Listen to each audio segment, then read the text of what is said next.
getting into this episode of GH. Again, this felt like another Twilight episode. Uh, I see some people on social media saying how crazy it is for Sasha to be the kitchen help at the Quartermaines. I thought about that and I say, yeah, that is kind of wild though. I mean, to go from deception model, making all that good money, to now you ain't nothing but the staff at the Quartermaine home. That's don't get me wrong, ain't nothing wrong with being a cook, whatever, a chef, ain't nothing wrong with none of that. But I was like, oh, that's different. But then I thought about it some more and I'm like, you know what? It's an opportunity at the end of the day, because Sasha did say she liked to cook or whatever. And she apparently once was a sous chef or an assistant sous chef, a line cook, whatever, in the Hamptons. So I guess homegirl might be able to burn. You know what I'm saying? And she could parlay working for the Quartermaines into her own business one day, because she could start a catering business one day. She could. So I was like, yeah, there's some positive outlook to that. But, you know, kitchen staff is just crazy still, though. It's like, oh, you work for the wealthy Quartermaines. You went from a model to kitchen help. Just thinking about it always make me laugh. But, I mean, she could parlay that into something like her own business. Like I said, you know, it could still have a positive outcome. What I want to know is, who the freak died and gave Tracy and Olivia autonomy to hire the staff? Olivia talking about, oh, well, we could hire a cook only if I could hire them or whatever. You gonna write the check for their bills? Like, you gonna pay they wage? Like, I'm just saying. Like, and how much is they paying her? Cause I know she get room and board plus meals included and stuff, but I mean, is it gonna be a good salary? Cause I mean, I would think that she probably would be making more money being a model at Deception, you know, cause that's kind of like going from making $30 an hour to you going back down to making minimum wage. Like, I'm just saying, like, I hope they paying her fair and they paying her nice with some quarterly bonuses, of course. If I was her, I would give me a contract, because I'm just saying, you know, the Quartermaines sometimes they can be a little shifty when they want to, especially Tracy. But I'm like, where's Monica at? So y'all just hiring staff and Monica ain't got no say in who come in her home? Like, she's still alive. You wouldn't be hiring people in miles. I don't give a damn if I'm out of town or whatever I'm doing. You better run that shit by me first. I'm just saying, don't be hiring nobody in my home without my input. I'm just saying. It was good seeing Lil Leo. That man said he tired of them little peanut butter sandwiches. He said he is so tired of Yuri making him the same sandwich. He said, I done had enough. I ain't even mad at him, because sometimes you do get tired of eating the same damn thing. I'm like, we got to come up with something else. Can a brother get a roast, a ribeye, something, some shrimp? Like, give me something else other than this shit. Like, I would be in that same type of time. So anyway, moving on from that, I always do enjoy Carly and Nina having a good old, you know, shade fest. But Carly, I will give her this. She was definitely more accommodating to Nina when it came to them repairs than Nina was to her when she was co-owner. Nina was a pain in the ass. But Carly was more accommodating. But my whole thing is, I ain't like that little... I mean, I liked it, but it was kind of annoying shade, because I throw that shade too, though. When she was talking about how not everybody has a Jason in their life, and how Carly said she was going to get the hotel back by herself, but yet Jason came to the rescue. I mean, I agree that did happen. But then I had to think about it too. And I'm like, well, Nina, you can't throw stones because your ass live in a glass house too. Nina ain't self-made. Like, if I can recall, she's an heiress. Like, baby girl, you got all your money from your daddy. Like, all them Benjamins you got that's old money. That came from your papa. You ain't worked for that. So it came from a man. Her being a publisher of The Invader, that came from a man. Valentine gave her that. So you can't throw stones now. With you got some shit that came from a dude too. Couple dudes, just like Carly. Y'all got that in common too. Shit, y'all got y'all riches from men. You know, And sometimes Carly had to call her husband, you know, or her ex-husband's daddy at some point to get some of that money. You know, they might not have been her daddy, but she had to call him that in the bedroom to get that check. I know that. So you can't throw little stones at her for that now. You gotta get it how you get it. I can't believe they actually came to an agreement about Ava.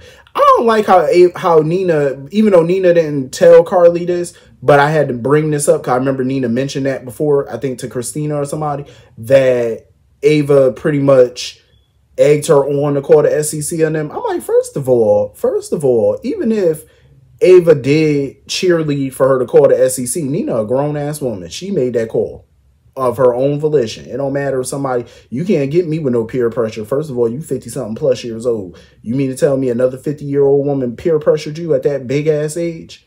You can't be peer pressured now. Not at that age. I'm just saying, you peer pressured at that age, that's sad. You should not be letting another person pressure you into doing something that you know you feel might be wrong or whatever. Like, no. But I'm not totally surprised that they both have a common enemy now in Ava. I'm not shocked. I am not shocked by that. I don't like the way this is going for Ava though. I really don't. I don't because with Ava playing this game, and this is a deadly game that she's playing, it reminds me so much of Claudia Zacchara. Because remember when Claudia had that secret and stuff like that about Michael, it was curtains for her when they all found out about it. And I really hope that, you know, they're not crazy enough to get rid of Mara West. Like, that'd be just absurd. Like, you got to be crazy than a motherfucking bed bug to get rid of her. So please don't write her in no box now. Where you know, because some of the stories sometimes it kind of look like you kind of writing her in a corner. I'm like, yeah, don't write Ava the Jerome into a corner. And I definitely don't want to see Nina and Carly team up against Ava. Like, absolutely not. Nope. All three of them need to be enemies. Ain't none of that friendship team. Oh, well, we got a common enemy now. Nope. So anyway, moving on from that. It seemed like everybody was going to Alexis today for some help and some advice. I get where Molly coming from, but at the same time, it's like, why go to Alexis and say, oh, well, I need you to talk to Christina? Any other time, Molly and Christina be the biggest ones who want Alexis to stay out their business. And now when shit hitting the fan, now, oh, mom, can you go talk to her? No. If I was Alexis, I'd be like, hell no. If I was Alexis, I'd be like, nope, y'all got to handle this yourself. Y'all grown. You know what I'm saying? That's how I would do them if I was Alexis. Because any other time, they don't want to hear nothing Alexis got to say. Now it's like, oh, mom, can you do this? Nope. Nope, y'all grown now. Y'all can handle your own business. Leave me out of it. Thank you much. I just don't see this whole surrogacy thing ending well with Molly, Christina, and TJ. I just don't. I feel like the way that it's going, I just feel like something bad is going to happen or it's going to lead to a major blow up with them. I just feel like somebody going to get disrespectful and out of pocket with their mouth. That's how I feel. I feel like somebody going to say something that you just can't walk back. But moving on from that, that scene with Alexis and Finn kind of confused me a little bit. Because Finn already talked to Gregory in this episode about what he think he should have or whatever. And yet, Alexis' advice to him is, oh, you should talk to Gregory. I was like, well, didn't he just talk to his father? And it led to him storming out the apartment. Like, it led to Finn storming out. I don't see what good is it going to do to talk to him again. Like, not at the present moment. I'm like, for what? But I mean, I get exactly where Finn is coming from, and I'm glad Tracy, you know, was talking to Gregory about this too, because I agree with them. I feel like at this stage, Gregory needs a in-home caregiver. He needs a caregiver at this point. Oh, I don't need a babysitter. Listen, you stubborn ass mule. Yes, you do. Okay, this ALS is taking you day by day now. And it's scaring the hell out your granddaughter. Like, I'm glad that they emotionally blackmailed him into doing this. Because I agree with Tracy. Do you want to go to Turning Woods? Like, you want to end up in a facility? Because there, you really ain't going to have no freedom. You know what I'm saying? It's best that you just be at home with your family. I mean, at the end of the day, ain't nothing wrong with having a caregiver. It's not like she's there to monitor you 24/7. She's just there to make sure that you're good. You know what I'm saying? You still got autonomy over yourself.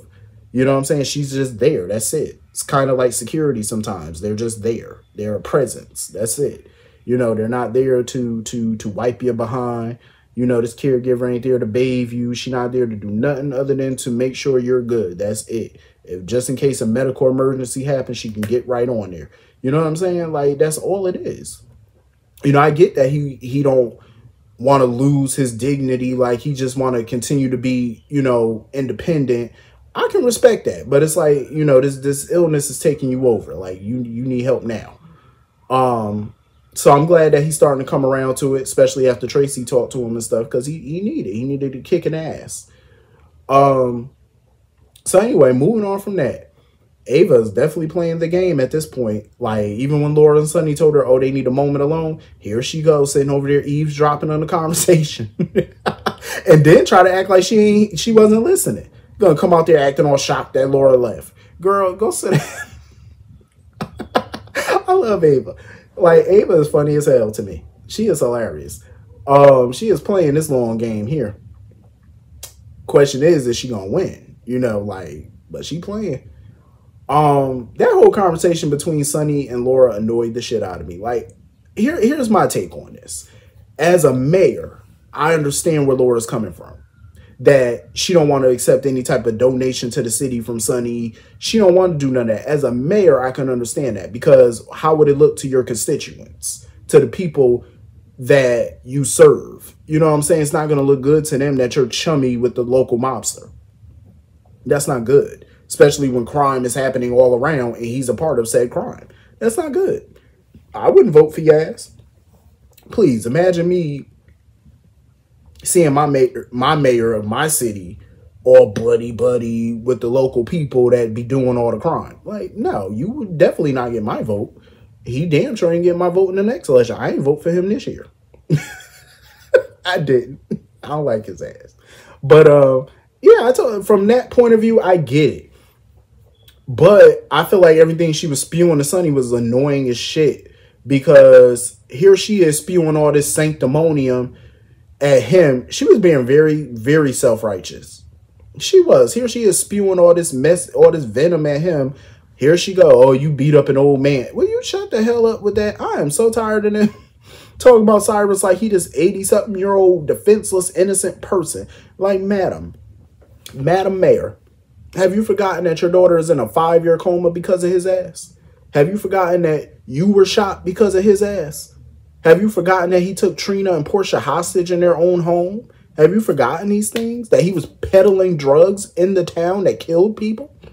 Innocent children were getting killed because of the drugs he was putting in there. Have we forgotten these things? And you're condemning Sonny? Like, don't get me wrong. Sonny's a self-righteous ass himself. He is. Sonny got his issues. But Sonny, in my opinion, is the lesser of two evil. Because think about it. Had Sonny lost his territory years ago to Anthony Zakar, could you imagine what Port Charles would look like today? With that nutball running around? Him and Claudia and Johnny running around, running the town? Could you imagine? Cyrus running the town? Could you imagine? Manny Ruiz? Could you imagine? Lorenzo Alcazar? If any of these people toppled Sonny, could you imagine what that town would be like? He's the lesser of two evils. Doesn't make what he does right, but I would take him over them. I'm just saying, if I lived in that town, it doesn't, and I get where she's coming from. Him donating things, no, it doesn't absolve his crimes. But her brother running around quoting Bible scripture, that absolves him? Are you serious? After everything Cyrus done did? Give me a break. You know what I'm saying? Give me a damn break.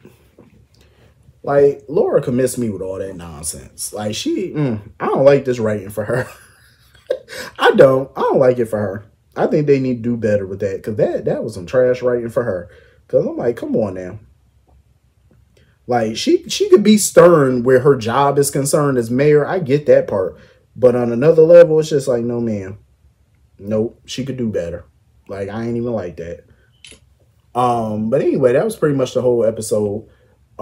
Hit the comment section. Let me know what you all thought, and I will see you all later. Peace.